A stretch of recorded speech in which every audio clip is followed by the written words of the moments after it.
Okay, so I think maybe we can start.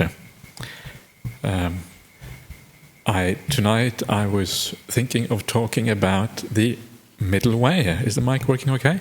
Yeah? Okay.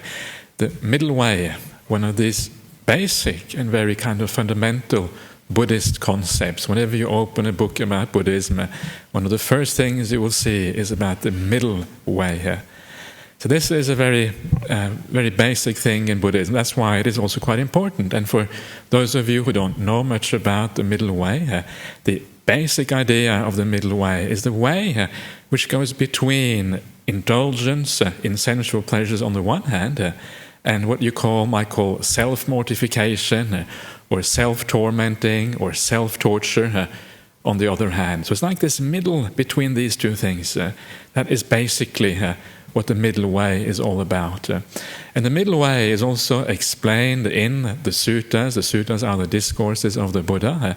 It's explained basically to be the Noble Eightfold Path. So the Noble Eightfold Path is really what the middle way is all about. So that is what it actually means. So what is this then? How does it work out? Why is it that the Noble Eightfold Path is the middle way? How can it be understood as such? And to give you just a little bit of background, the background for how the term the middle way originated is quite interesting, because you find that when you read the first discourse of the Buddha, the first words that he spoke to his first disciples, the very first concept that he talks about is precisely the middle way. And that is, in a sense, why it is so important, because it is the first words of the Buddha are about the middle way, right? The so-called Dhammacakka Pavattana Sutta, the setting in motion, the wheel of the Dhamma, when the Buddha first spoke his teachings. And the reason why it is there, to understand that, you have to understand a little bit about the history of the Buddha. He wasn't the Buddha yet at that point, of course, but prior to his awakening, what was his experiences? And as most of you will know, the Buddha, he started off life very comfortably. He had a good start to life. He had a family that was wealthy, that was high class. He had a good education. He had all the good things that people could have in those days, about 2,500 years ago. And you'd be surprised when you start reading the sutras, you think, wow, it's just like today, people are looking for the same things. They want nice clothes, they want lots of money, they want to have a good... In those days they had chariots instead of cars, but it's the same thing, right? They had nice chariots instead. And sometimes you see the chariots are described. It's a bit like, having a really fancy car today. So they had a fancy chariot instead. So it's very similar. Humanity hasn't changed that much in 2,500 years. It's just that the technology and some of the underlying things has changed. But basically, we are the same. You can see that. So he had all those things. And then he realized as a young man that he couldn't keep indulging in these things. Why? Because there was a problem in life, and that problem, he needed to find a solution to that problem. So he decided to give up the home life, and then he went in search of something higher instead. And the next thing then he tried this thing we call self-mortification, the torturing of the body, the tormenting of yourself, and trying to find a solution to the problems of life in that way. And then there came a time when the Buddha realized that neither of these things actually work. Neither of these things take me to where I actually want to go. I've tried these things to the extremes. I lived a very happy life as a householder. I've tried to push my body to the extremes of getting very, very thin, eating like 1 rice grain a day and this kind of stuff. The way it is described in the suttas, the way he lived, it's very extreme when you read it. 1 rice grain a day. He would sit out in the sun in the middle of the summer in the open. You can imagine in India, north of India, in the middle of summer, it's extremely hot. And he would sit out there torturing his body. When it was winter, sometimes it's a bit like winter in Australia. It might go down to maybe around 0 degrees. Then he would go into the forest away from the sun to feel the maximum kind of cold, right? That's how he practiced, searching out, trying to sort of endure the very hardest possible physical conditions, essentially. And he also describes in the sutta that whenever he would see a person in a distance, and he would run off to get away from people, so he could be completely by himself deep into the forest. And he would be naked, he wouldn't wear any clothes, etc., etc., etc. And then he realized this is not the way, this doesn't work out.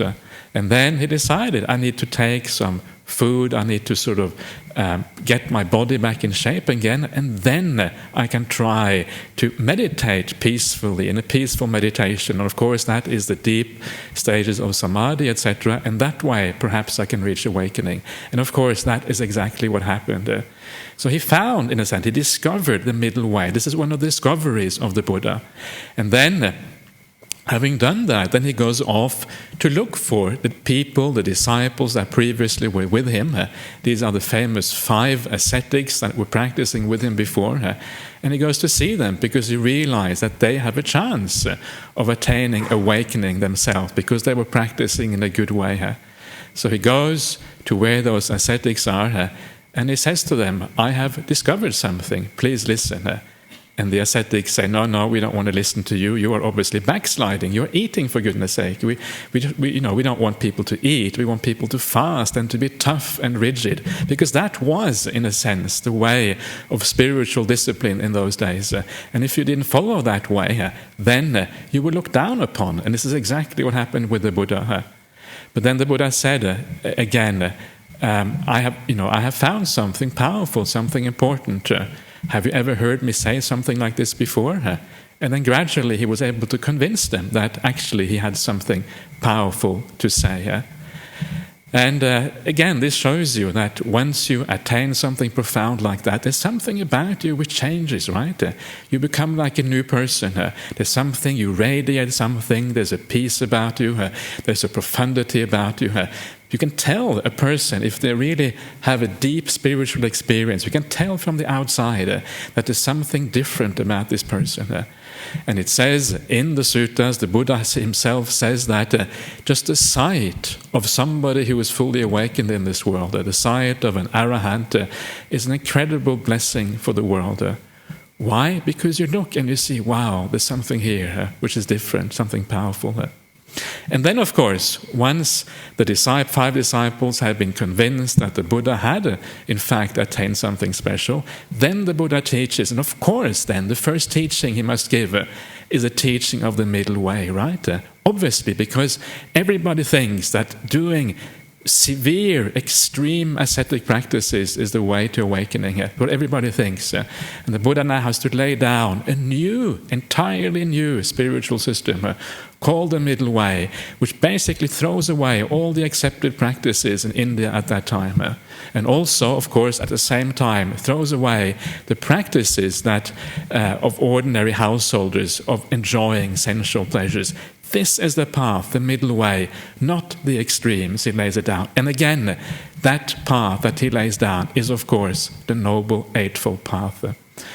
And I find this very interesting, the fact that in India, in those days, asceticism, extreme asceticism was so important part of the spiritual life.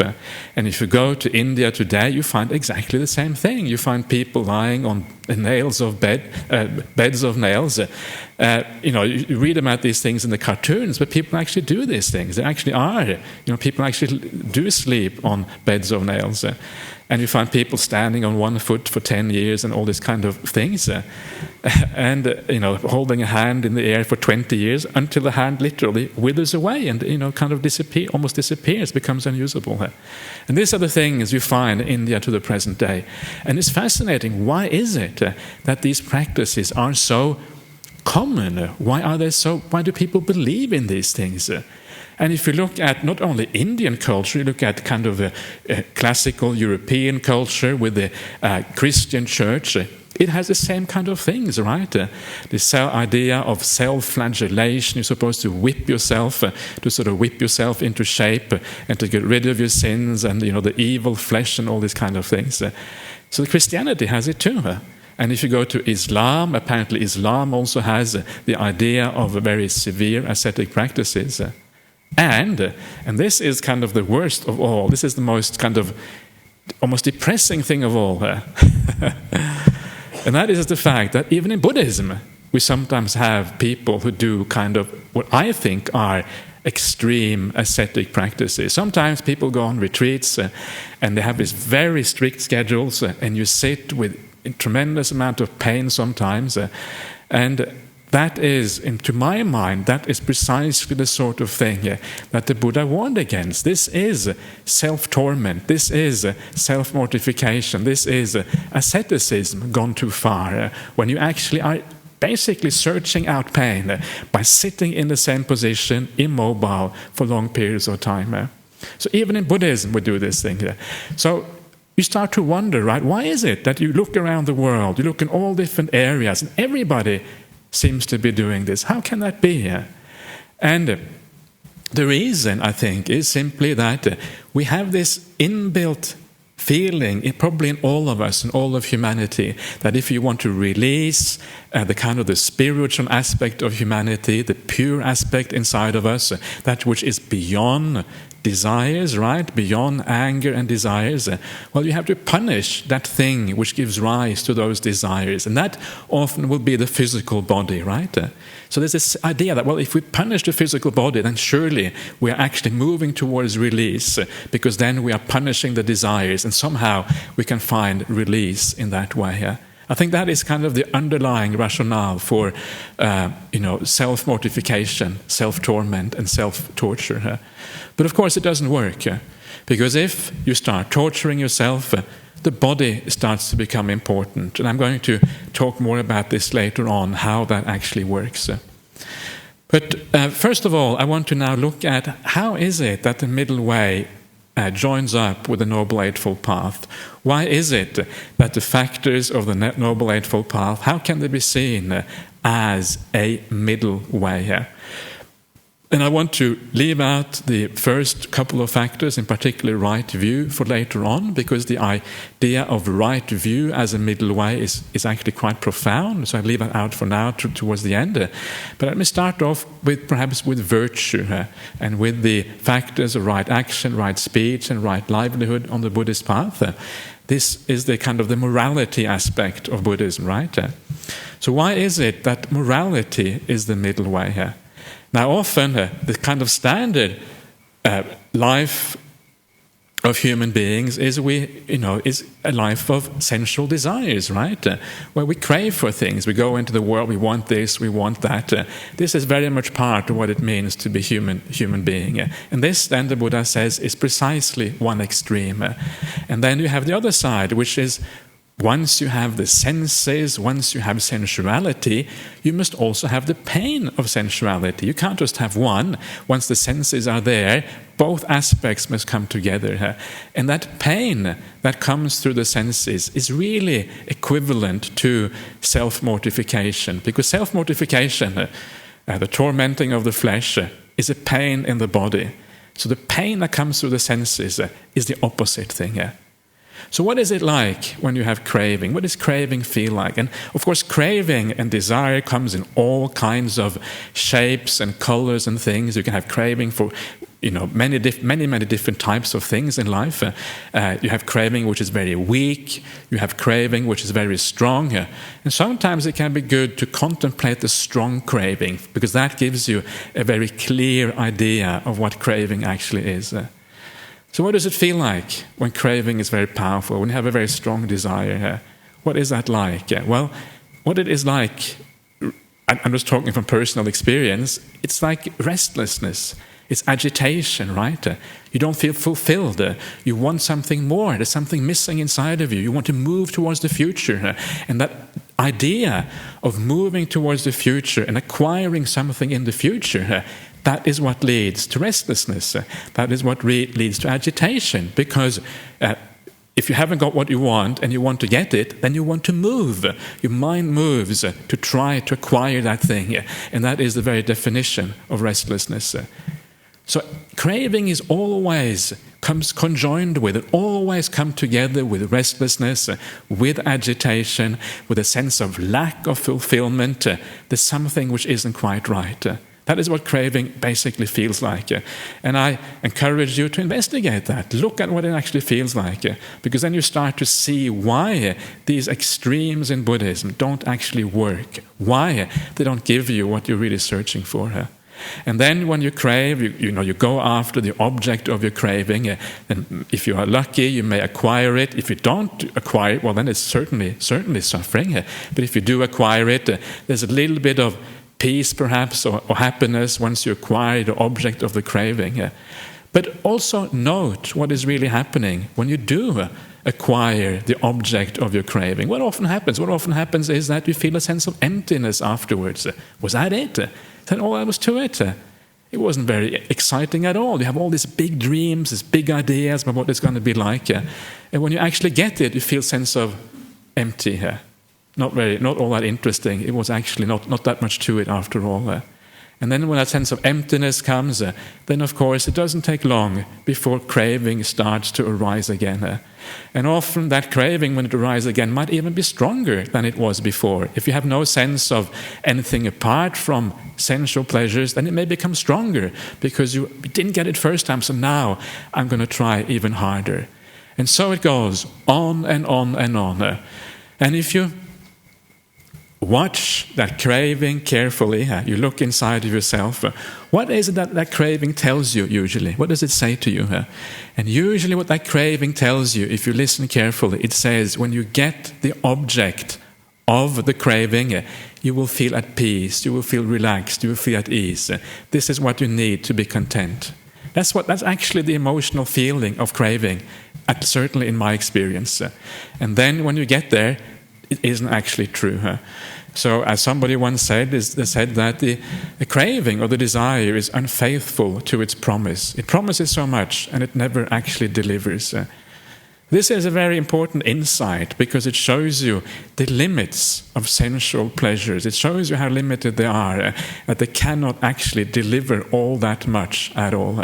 So investigate that, look at that, because this is the sort of thing that moves you on to a different path, a different way of thinking, which makes things much more worthwhile. And then you have the negative thing. The negative thing, when you want to get rid of something which is unpleasant or painful in the five senses, it's exactly the same thing, right? It's like a negative craving, aversion. You want to push things away.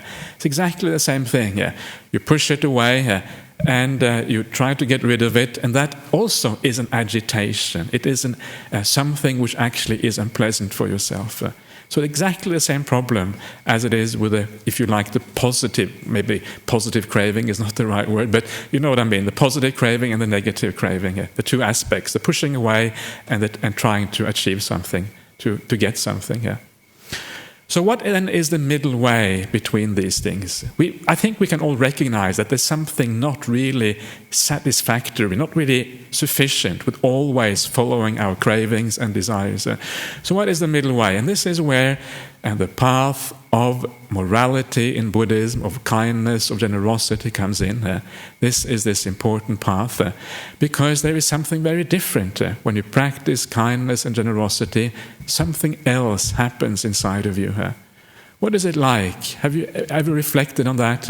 When you do something beautiful, you do something kind to somebody else, you say something nice, you do an act of generosity, and sometimes you feel a sense of joy when you do that, right? You know that feeling of joy when you do something good, and sometimes it can be the tiniest things that you do that give rise to a sense of joy. And I just remember quite recently, I did something very minute, and I was really surprised that I was able to, a joy actually arose from that. I remember there was a bug, like an insect, in one of the toilets at the monastery here. And I saw it down there, and I thought, well, this bug is going to drown. Because it was lying on its back with the feet in the air, right, wriggling with its feet. Oh, it's not going to go anywhere, it was going to drown. So I got a piece of toilet paper and I fished it out of the toilet bowl. And I sort of put it outside. And I felt really happy about that afterwards. It's strange, isn't it? It wasn't something I had to do. Nobody was watching. I just did it because it felt right. And that is precisely the sort of situation which gives rise to a sense of joy. And so just remember that feeling. What does that feel like? That particular joy. This is the spiritual joy, right? And that spiritual joy is the exact opposite of the craving and the desire. The spiritual joy has peace to it. When you feel happiness because you do something like that, it is happy. One of the reasons why it's happy is precisely because there isn't any craving there. There isn't any desire there. You actually feel peaceful at that point. Right? And that is why it is the middle way. Neither craving for the nice things, nor having aversion for the bad things, but having a happiness which is completely different, a joy which is pure, a joy which is peaceful, a joy which you know when you feel it, you know this is right, this is what I should have more of. So that is why it is the middle way, because it avoids the craving, it avoids the pain of the senses, the self-mortification, if you like, and also the search for the pleasures of the senses at the same time. So that is the happiness that comes from living a moral and good life. And I always like to remind people, because I think this is so important, that remember that morality in Buddhism, the real morality, is not just about avoiding doing bad things. That, of course, can give you a lot of happiness if you do that. But even more so, true happiness comes from actually doing good things, doing kind things. Not because you have to, not because anybody is watching, just because it feels good. It just feels right. You know this is the right thing to do. And it becomes a very powerful force. So that is the first few factors of the Noble Eightfold Path, to do with morality. Now then we move from morality, we move on to what is called the right effort, which is the sixth factor of the Noble Eightfold Path, and you have right mindfulness. And these things are basically about meditation practice. And so is right samadhi, as they call it, which is you can perhaps call right stillness.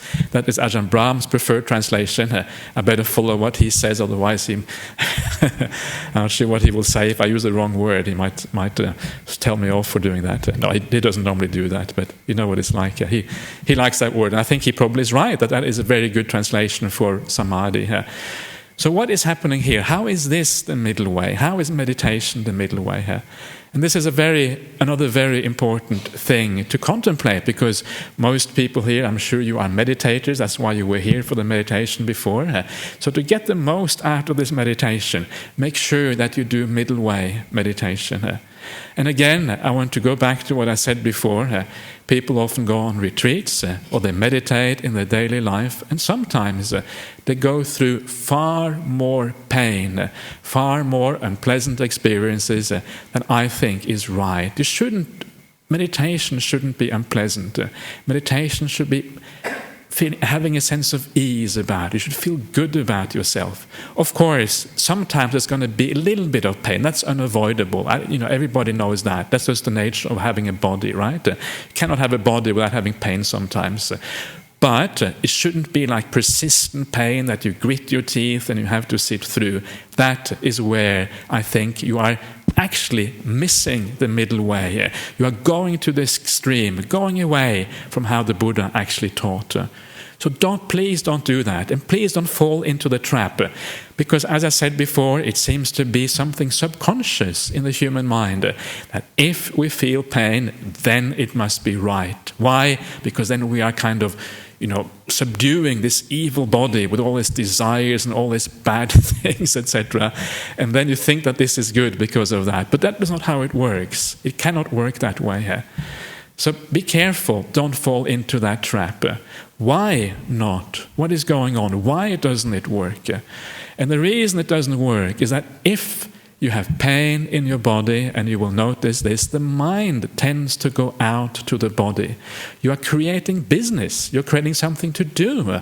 Nobody wants pain. We all want to be relaxed and at ease. And because you don't want pain, the mind goes out there, looks at the pain and starts to think, perhaps, what can I do? Should I get up? Should I not? Oh, this is terrible. Endure, or whatever it is.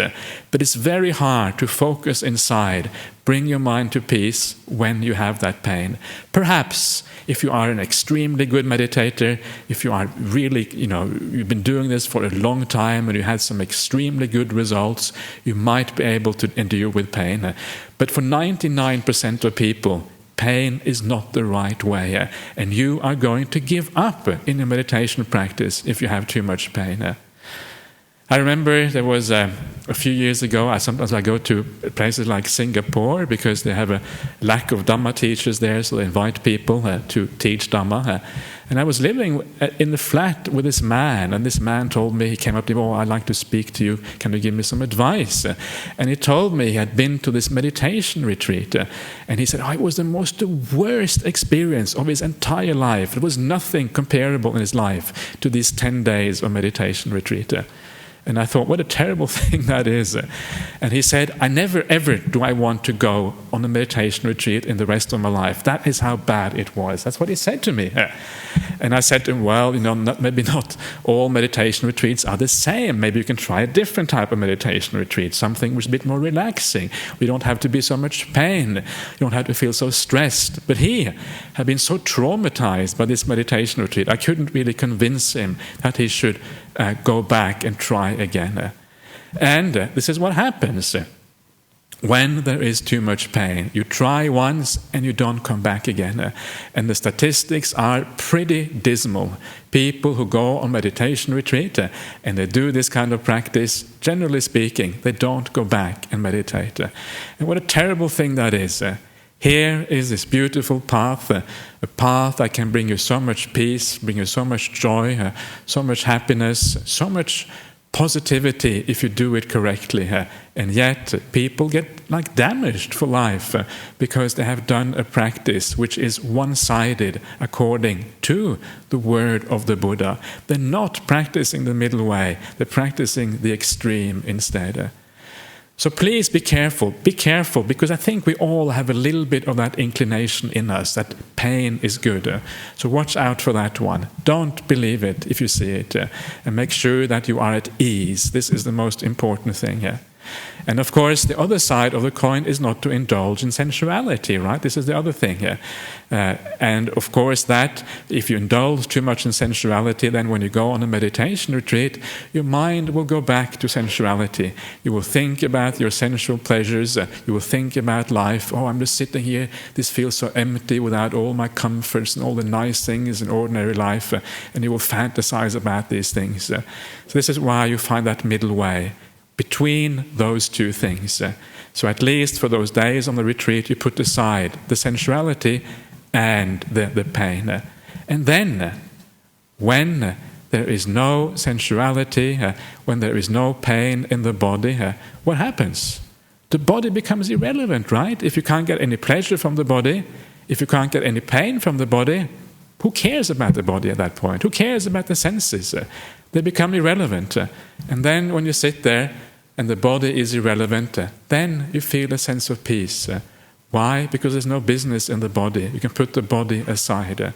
So the first obstacle to meditation has been removed, which is precisely the senses and the body. So that is the middle way. You find that thing in between where you avoid the body. The body is become irrelevant. You don't have to deal with it anymore. And then, when you do that, then your mind has a chance of becoming peaceful. Then you sit back and you wait and you relax.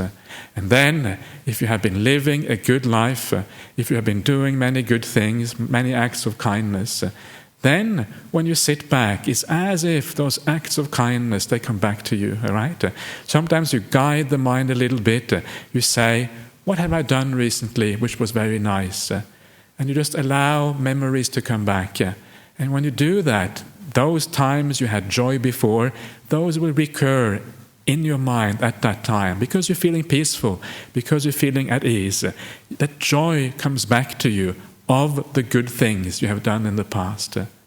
And then when that joy arises, this again is the middle way, right? This is the joy I was talking about before, the joy that comes from kindness, from morality. You put aside the body, and then the middle way joy of morality comes back to you. And then you develop that through your meditation practice. Either you just allow that joy to increase by itself, if that's possible, or you may turn at that point to a meditation object, like the breath or like metta. If you feel joy, it's much easier to have metta, right? Whatever it is that you like to use. And then gradually things become more and more peaceful. Because when that joy is there, craving is gone. Distractions are largely gone. The hindrances are very low. There are only a little bit of hindrances left. And that is when the meditation can take off. And you go deeper and deeper. This is all middle way, right? Craving subsides more and more. The body is disappearing more and more until you get into very beautiful, deep states of meditation. And that is why the deep states of meditation are called the middle way, because they have nothing to do with the body disappears, there's no pain, there's no self-torment, there's none of that stuff at all. And also, there is no craving, there's no sensual desire anymore. The senses, in fact, disappear as you go deeper and deeper into meditation. So this is what happens, and this is why the deep samadhi, the deep stillness of the mind, is the middle way. And this is why this is part of this Noble Eightfold Path. It goes in between. So that is the meditation practice in brief, and why it is called the middle way, because it abandons the body. So then I want to finish off this talk to talk about also what the middle way means for the first factor of the Noble Eightfold Path. The first factor of the Noble Eightfold Path is right view. So this has to do with wisdom. It is called right view because it is seeing the world as it actually is, right? This is what Buddhism says. This is the way the world is. And this is how you have to look at it if you want to see it in the right way. So, what are the extremes in this case? What are the two kind of self-torment and sensual desire? Well, when it comes to right view, those are not the extremes. The extremes are different. In this case, the extremes are alternative forms of views. And the first extreme is what is called eternalism. And eternalism, to understand what that is, this was the idea that was prevalent at the time of the Buddha in India. At that time, the main religion, if you like, prior to the Buddha was called Brahmanism. And Brahmanism is like the precursor to what we now call Hinduism. And they had a very strong idea of like an eternally existing aspect of the human personality that would move on from life to life, or if it was released, it would go to Brahma, the god Brahma, and stay there forever after. So this is like one extreme. And you can see this extreme, how common this extreme is, right? Almost all religions talk about this particular type of extreme. I'm talking about extreme now from the Buddhist point of view, right? Almost all religions look at the world in that particular way, with this idea of eternalism. There's some aspect inside of you that is always there. Now, the other extreme from a Buddhist point of view is what they call annihilationism. Annihilationism is the idea that when you die, that's it. Everything finishes, and there is nothing more. And this is kind of a very common view in the modern day. Actually, it's not. Yeah, it is very common, I think. It is common, I think, often like in scientific circles, because they don't really know anything about the afterlife, so they assume that there is nothing when you die. And that assumption basically is this what they call annihilationism in Buddhism, this worldview that everything stops when you die. So that is the other extreme. So these two views, and you can see that these two views are very, very common in the world. These are the two standard views. This is what almost everybody holds. And the Buddha specifically said in one of his suttas that the world always tends to go to these extremes. Either people are eternalist or they are annihilationist. You will disappear when you die. Why is it that people look at the world in this way? And the reason is the sense of self that we all have inside of us, right? The sense of self, if you have a sense of self, the feeling is that self, there's two possibilities for that sense of self. Either it will live on after you die, or it will disappear because it is bound up with the body. That is what the self of self does. It gives you only those two options. And that is why the two extremes are eternalism and annihilationism. And then the Buddha comes around. This is quite a profound thing, so I hope I don't lose you with this, but it's quite interesting, regardless, I feel. That's why I want to bring it up. And then the Buddha comes along and says, actually, both of these views are not actually correct. There is a middle view. There is a middle between eternalism and annihilation. And this is what the Buddha called dependent origination. Dependent origination is this profound teaching about how things come to be in the world, and that is the middle way between these two things. How is it the middle way? And it is the middle way because dependent origination, firstly, it shows you how there can be such a thing as rebirth, why there is a continuation after you pass away. So because of that, annihilationism cannot be correct, because it doesn't stop when you die, it continues afterwards. So if you understand the arising of things, this is what the Buddha specifically says, if you understand the arising of phenomena, how phenomena arise in the world, you understand that annihilationism cannot be correct. And then on the other hand, he said that things also cease. And if you understand the cessation of things, if you look in your meditation practice, for example, how things can disappear and cease and come to an end, like the body disappearing when you go into deep samadhi, the senses disappearing, all things passing away. When you understand the cessation of things, that things cease, then you understand that eternalism cannot be correct. So the Buddha showed the middle way where there is neither an eternal aspect of you which goes on from life to life, nor is there the ending of everything when you die, just like that. There is this middle way called dependent origination, when things arise because of cause and conditions, but there's nothing permanent going through it. And sometimes people ask, well, what about this rebirth idea in Buddhism? It's really hard to get my mind around that. I can't really believe in rebirth. Surely it cannot be correct. And the Buddha gives you the answer how there can be rebirth and why there can be rebirth without a self. It's because of the origination of things. Things originate due to causes, and that is basically the answer to the conundrum of rebirth and how it can exist.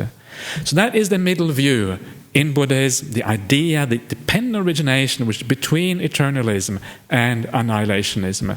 And when you go to the first factor of the Noble Eightfold Path, you find that the very first factor of the Noble Eightfold Path, right view, is precisely about rebirth and karma. That is the main aspect of that first factor. And that is what dependent origination shows you. So dependent origination is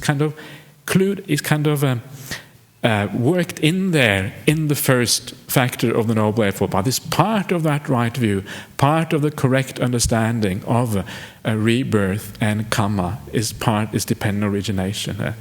So that is one reason why rebirth and karma is part of right view in Buddhism. So, there you are. That is quite profound, but I find it very interesting. I find it fascinating to look at these different philosophical views, because these are the things we come across in the world. Okay, so just to maybe recap very briefly in what I've been saying today, and that is the idea that we want to find the middle path in our practice of the Noble Eightfold Path. You want to find the middle way between craving and aversion, and that middle way is the happiness that comes from goodness, basically, from having a good heart, from being kind. And then the middle way in meditation is the way where the body disappears, where the body is neither painful nor is it a source of pleasure. So the body becomes irrelevant, and when you put the body aside, meditation can really start to happen. And finally is the middle way in terms of view. And the middle way in terms of view is the dependent arising of rebirth based on the idea of karma in Buddhism. So that is your talk for this evening here.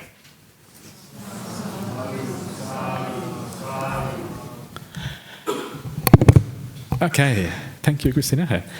So does anybody here, first before I take these other questions here. Does anybody have any questions or comments about this evening's talk? Anything they want to say or anything at all? Yes? No? Okay. Yeah. It wouldn't be surprising if you had some questions, because some of these topics are quite profound. Yes? Ajahn, please. Yeah. I know in exercise, when it's painful, it's like muscle breaking down, and then the body builds it back up and it's stronger. Right. Things don't work the same way for the mind? Not really. Yeah, I think the idea of the mind is basically happiness builds more happiness. And it depends. I mean, sometimes you go through life and you have difficulties and you have problems. And of course, if you tackle those problems in a skillful way, it makes you wiser. You have a problem and you actually think clearly about it rather than becoming completely immersed in grief and despair and all these kind of things. Obviously, it makes you a better person. But basically, it's always about moving towards happiness, moving towards peace, moving towards ease, and all this kind of things. That's essentially what it's about. Yeah. Thank you. Yeah. Anybody else want to ask any questions? Yeah. Okay. Thank you for that talk. Question about rebirth. I'm just going to interpret what you said based on what I say, and then you could temper that. Rebirth, I get the idea that we get old and then our body and energy gets absorbed back into the environment. And then it's used for, whatever, plant food, earthworms, or the energy gets absorbed back into as well. Don't know what happens because nobody's ever come back to me and say, hey, I'm back, that sort of thing. So is that what you mean by rebirth? It continues on in different forms? No. Okay. No. That's not what I mean by rebirth. It's a good question. This is a kind of a way that people like to think about rebirth. Things get recycled, they go back again. But this is not what the Buddha meant by rebirth. What the Buddha meant by rebirth is the stream of consciousness. Your own consciousness continues into the future. So this is this is a very difficult thing to grasp, because the stream of consciousness is not the same thing as a self. There's nothing permanent in there. If you think about your mind in this life, your mind in this life is also a stream of consciousness. Your mind is never really the same all the time. It changes continuously, right? It's very hard to see that there is nothing there which continues, but that can be seen, according to the Buddha, in deep meditation. And just as you have a stream of consciousness in this life, in the same way, that stream of consciousness then also moves across the gap and then into a new life. And then you get then reborn according to karmic conditions there. That is what it actually means. And the reason for this is, again, this idea of origination. The reason is because as long as there is something which drives consciousness, and this is craving, craving drives consciousness, so it arises due to craving. This is the sort of insight that you get from, again, deep meditation. As long as craving is there, craving drives and gives origination to the mind. It gives the food that supplies the mind, and it must arise again in the future. This is what it's about. It's a stream of consciousness going from life to life. I think I'll meditate on it, because you gave me some food for thought. So I could probably take up more time to asking so many other questions. Thank you. It is very profound, and it is hard to understand, and some people cannot really make sense of rebirth, and that's, you have to be honest to yourself, basically. So Hi. Just in distinguishing in the middle way between craving and aversion on the one hand, and pain, severe pain in meditation, is that just a question of degree? How is that physical pain not an aversion? Okay.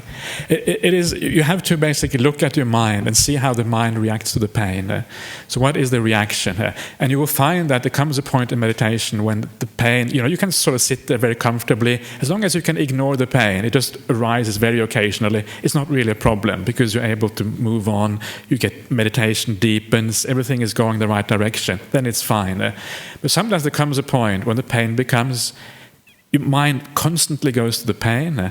You're starting to get maybe negative mind states because of the pain. Your meditation isn't really working anymore. And you're not able really to focus properly. You're not able to go inside. And the vast majority of people, in my experience, they stay with the pain far, far too long. If the mind goes back to the pain 2 or 3 times, I would say that's enough. Time to do something else, change your posture, sit on a chair. There's no shame in sitting on a chair in meditation practice. Many people think you must sit cross-legged because that is the kind of the right way. Sitting on a chair is fine. Do a bit of walking meditation. Do whatever you have to do so that the pain doesn't distract you. That is how you know, basically. Thank you. Yeah.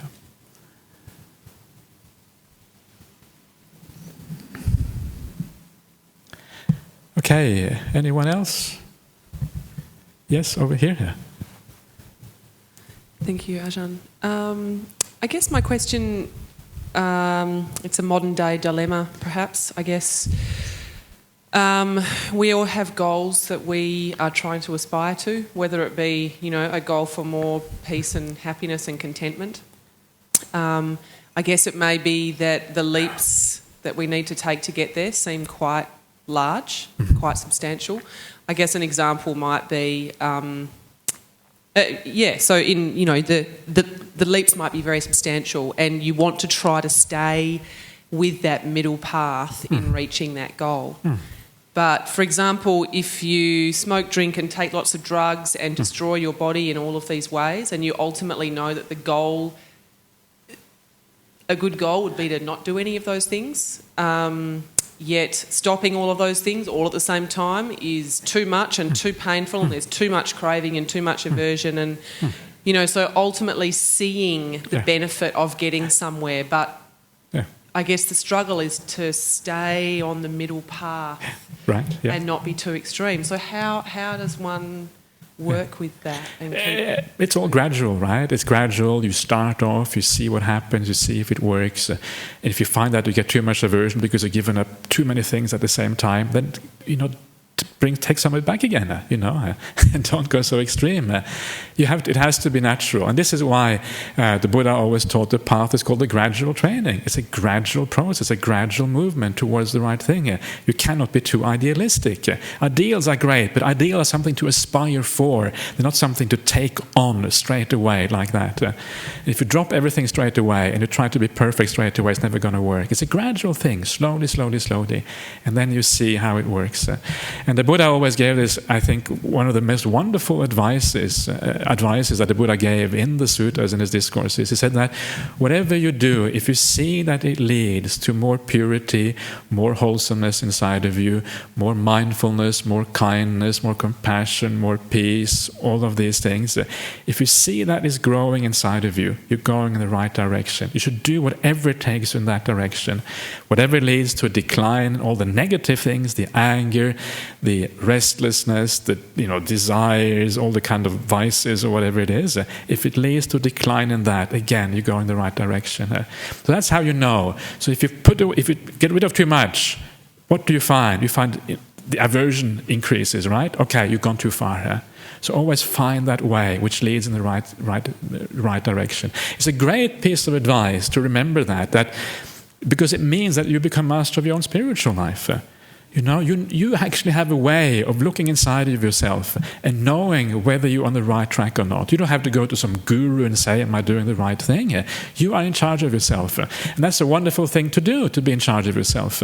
Because if you lay your life too much in the hands of a spiritual teacher or guru, don't have enough independence, you become very vulnerable. And you don't really want to be that vulnerable. You want to have a sense of, being able to survive without the guru or whatever. So sometimes very simple advice like that can actually be a sort of thing you can take with you throughout your life and can give you guidance throughout your life. Okay, one over here as well. Yeah.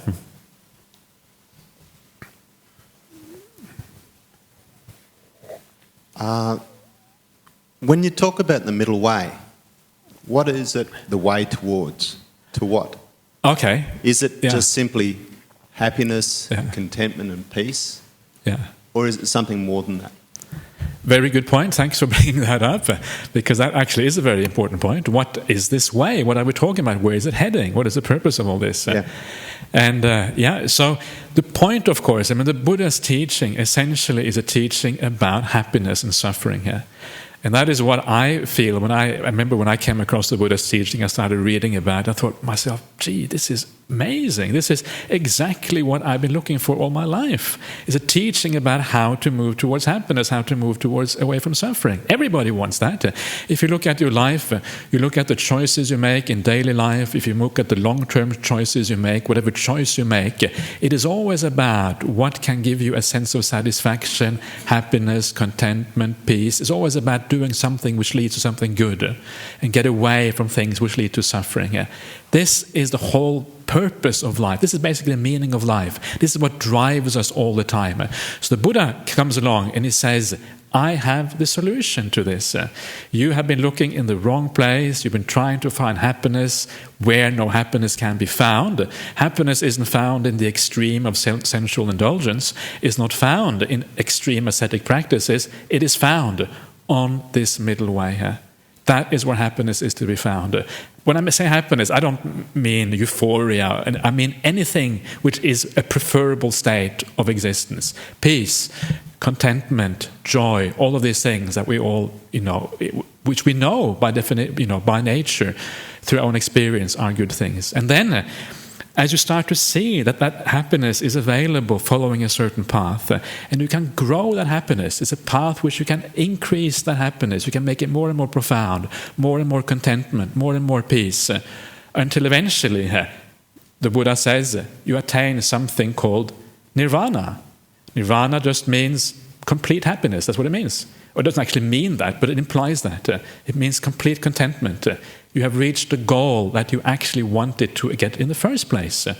Every time you had a craving, it says, do this, you will find contentment. Now you find the final contentment. No more craving, no more desires, just a complete sense of peace. That's the purpose of this middle way here. It always seems a little shallow to me. Shallow? Yeah, in the sense of happiness, contentment, peace.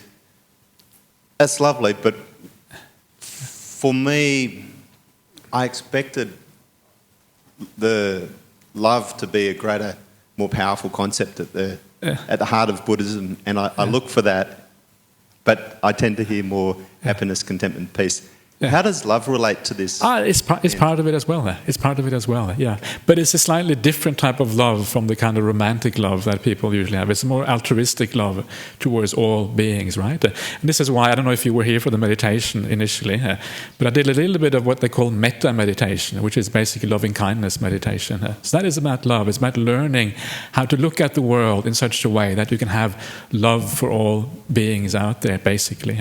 It's a very, very important part of the path. And you can grow love to tremendous kind of heights, tremendous kind of purity here.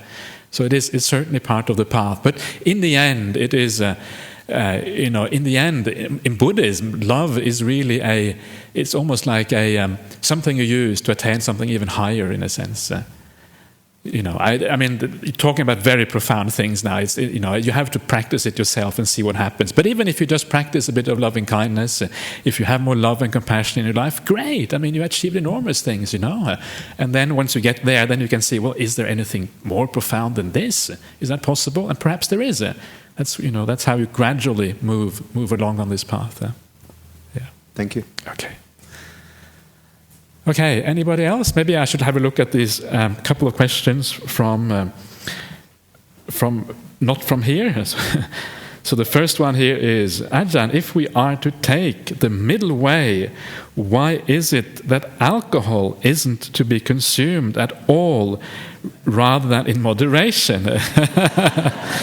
It's some cheeky fellow here. What do our inhibitions say? What do our inhibitions say about us? Do arahants have inhibitions that go with alcohol? Okay. Well, basically, drinking alcohol is an extreme, and that's why any kind of alcohol drinking is to be avoided. Basically, The middle way is where the mind is at peace, right? Where you are mindful, where you have clarity. Craving is the opposite of clarity. The mind is restless, the mind is agitated. So of course alcohol doesn't lead to clarity. It doesn't lead to the middle way. It leads to clouding of the mind. That's why people do crazy things when they get drunk. That's why they start getting into fights and all this kind of silly things. That's what happens when you get drunk. You lose your sense of perspectives. Your moral compass is all over the place. You don't know what you're doing anymore. So it is not the middle way. A little bit of drinking is not the middle way. A little bit of drinking is an extreme. And that is why it doesn't work. It's part of the extreme. I should also say that a little bit of drinking is not kind of the highest evil of all evils. Of course, that's not really the point I'm making. The point is just that drinking alcohol, not drinking alcohol, is one of the 5 precepts of Buddhism. It's one of the basic types of morality laid down by the Buddha in the discourses. And for that reason, it is considered quite important in Buddhism. It is, and particularly, it is important because it clouds your judgment. And also because you learn to drink, right? You get used to drinking. Once you get into kind of drinking red wine and you get into kind of all the snobbery around wine and all these kind of things, then it becomes like a thing in its own right? Something it becomes important, part of your social class or whatever it is. And then you get into the habit. And that habit is also very dangerous because it tends then to take off and continue on for long, long periods of time. Okay, so I hope you're happy with that. I apologize if I didn't indulge your cravings there, but okay, so the second question. I would like to ask Ajahn how to practice middle way at home in lay life when trying to incorporate Buddhist practice in daily life. Okay, so at home it's just like monastic life. There's no difference really. The principles are the same, right? The middle way, okay, so yes, there is a little bit more sensual indulgence in household life than there is in monastic life, true. But okay, so that's fine. Don't worry too much about that. Just try to look at the cravings, don't overdo them. Try to find a place where you can find more peace, spend more time on meditation, less time on those things that give rise to more craving, and try to find that middle way in your own life where you gradually move towards peace. Go on meditation retreats every now and again. When you go on a meditation retreat, you have a chance of getting out from the home environment and to see something else. And perhaps if you have lived a pure life for a long time, you will find that something amazing happens on meditation retreats. And you gradually you move in the right direction. Make sure you have many good kalyana mittas. Kalyana mitta is like the good friends who think in a kind of way that guides you in the right direction.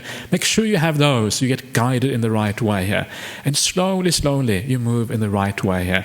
There isn't any particular tricks for lay life as opposed to monastic life. It's all pretty much, it is in many ways the same. So just remember the Eightfold Path. Listen to Dhamma talks, inspire you, do a bit of meditation, make sure that you keep your precepts, be kind, try to be generous, see how you can become more kind, see how you can think about the world in a different way. How can you perceive the people around you in a way that gives rise to kindness inside of you? Perception is often one of the problems. If you look at people in the wrong way, you get angry. If you look at people in a different way, you have compassion and kindness instead. So it's how we look at people is so important.